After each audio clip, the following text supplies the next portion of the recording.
You've seen the reviews for the individual figures. Now it's time to bring it all together. Because let's be honest, most collectors are going to keep them in their combined mode for display purposes, and that means the real review is for Superion, joining all 5 Aerialbots together. In previous reviews for Silverbolt, we demonstrated how to transform him into his combiner frame. Technically, that's all you need. Adding the deluxes simply beefs up the skeleton and completes his appearance. But even if you didn't have the deluxes, you could still set up the frame. We also demonstrated how to add slingshot to the arm and air raid to the leg. It's a simple enough process, and to complete Superion, the process is repeated for Firefight and for Skydive. For Firefight, that just means swiveling up the nose cone, folding and bending it back, then tabbing these sections into the hidden grooves underneath. Taking the Superion frame, going to the open available arm, you could go through the process of refolding up these hinges together, and for demonstration purposes, why not? Then using the connecting tabs and grooves, you plug Fireflight onto the arm, and then in theory you're supposed to re-unfold the elbow hinges, and that extends him out by splitting the plane in half. Unfortunately, the release mechanism, which splits the plane sections in half when you unfold the elbow, is recessed enough that plugging him onto the arm doesn't actually engage the release mechanism, which leaves you wrestling and fussing with the elbows and hoping that you don't break him in two. I find it much easier to use a spudging tool to engage the release mechanism yourself. Then plug on the Fireflight pieces individually. Fold out the plane wings to complete the transformation. To complete Superion's leg, fold up Skydive's landing gear, fold back the rear tail fins, rotate up the center tail fin. Disengage the nose cone cockpit section, it hinges and folds down. There are tabs and grooves that plug together. Hinge and fold down the nose cone. And then tilt back Skydive's head so it's hidden. Fold in Skydive's wings so this groove and this tab line up and plug together. Repeat for both sides. This sliding mechanism in the leg section of the combiner frame closes these red trap doors, which fills out the front of the shin, and plugging in Skydive is meant to push in that mechanism. There are tabs and grooves which line up, and these tabs push into Skydive's arms. It's a tight fit, and you must make sure that all the tabs and grooves, ports, and plugs line up and push together nice and tight. If you've done that, the red trap doors should close up and fill out the shins.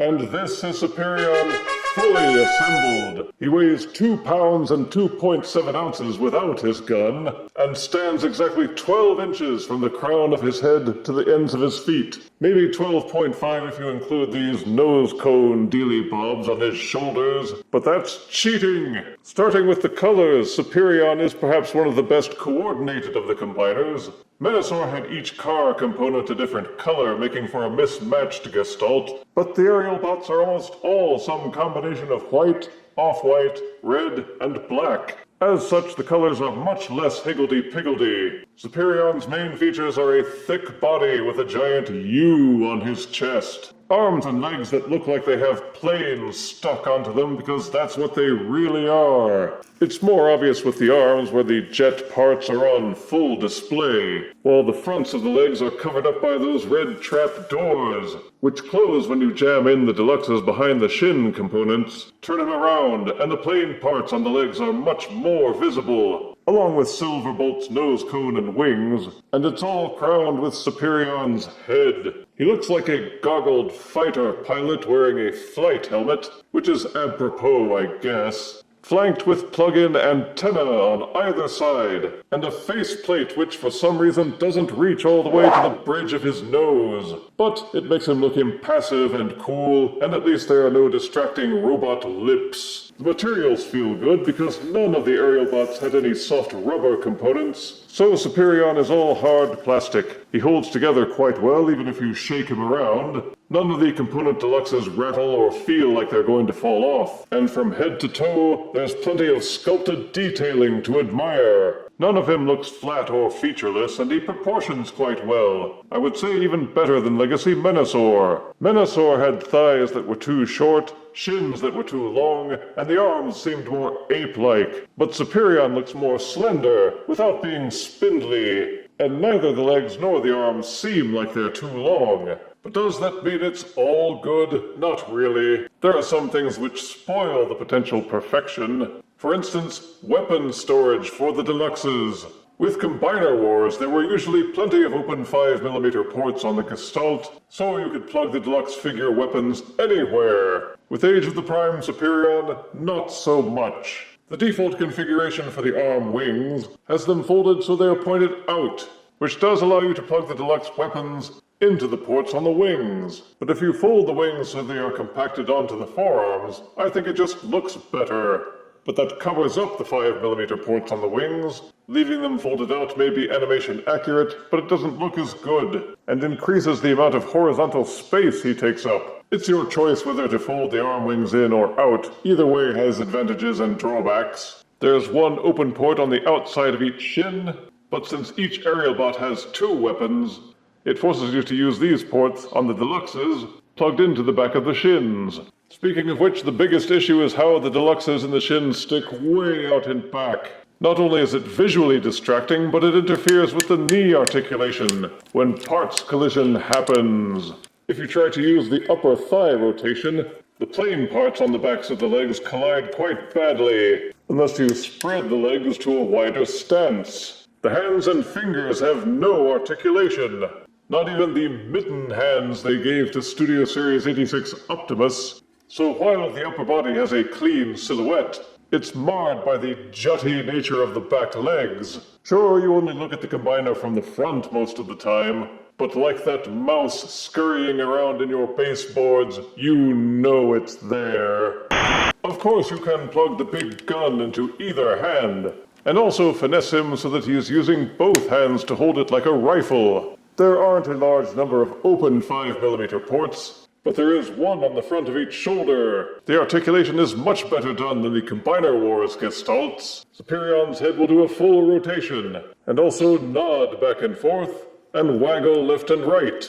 Each arm is ratcheted for a full rotation and hinged so that they will splay out. The transformation hinge on Silverbolt's feet mean that you can square the shoulders up and down. There's an upper bicep swivel. The elbows are ratcheted for a 90-degree bend. Each hand can be folded in and out, and also rotated. If you disengage the transformation hinges, you can give Superion additional folds within the arm, so he can do that gorilla thing. The waist would do a full rotation, except that there's some parts collision at the back with Silverbolt's nose cone. Flip up the hip skirts, and each leg will kick forward this far and backwards this far before the parts collision starts. The legs will also splay out all the way. There's the upper thigh swivel. 90-degree backward bend at the knees, at least until this nose cone budges up against the thigh. Each ankle is rigged for a downward pivot, but there is no other foot articulation, unless you want to count being able to fold up the toes. So while the frame setup may not be everyone's favorite, the compromises they made are a sacrifice I'm willing to make for better stability and posing. Just for curiosity's sake, let's try to get a Combiner Wars era gestalt into the same running pose.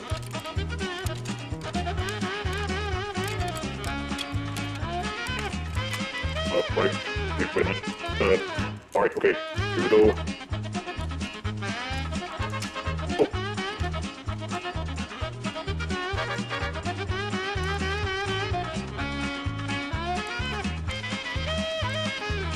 Oh.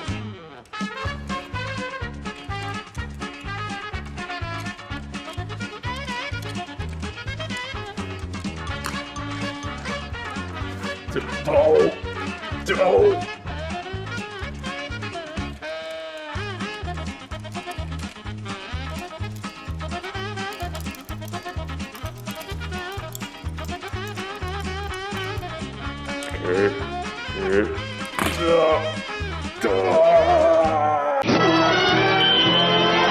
Comparing sizes. Here is Age of the Prime's Aerialbot combiner Superion. Next to his arch rival, Legacy Stunticon's combiner Menasor.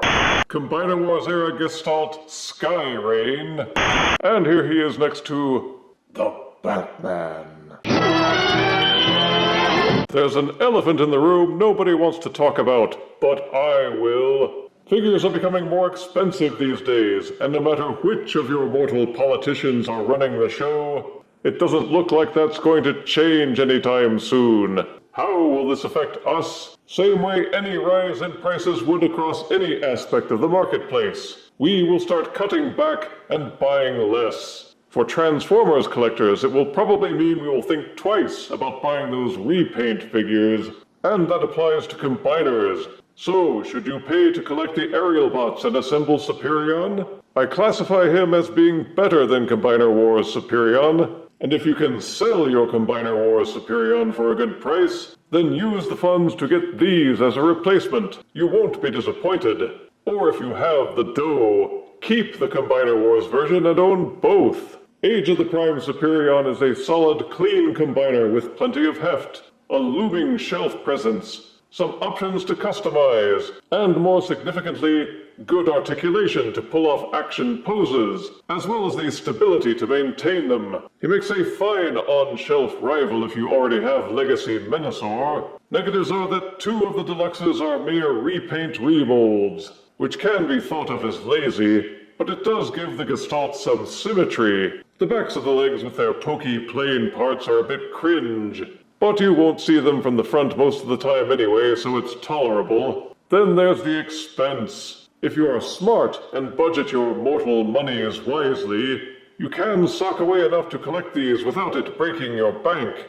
The Aerialbot figures are fun to fiddle around with as planes, as robots, and yes, even as a gestalt. Knock off 1 point each for the back leg kibble, and Superion is at least worth 8 out of 10 deaths.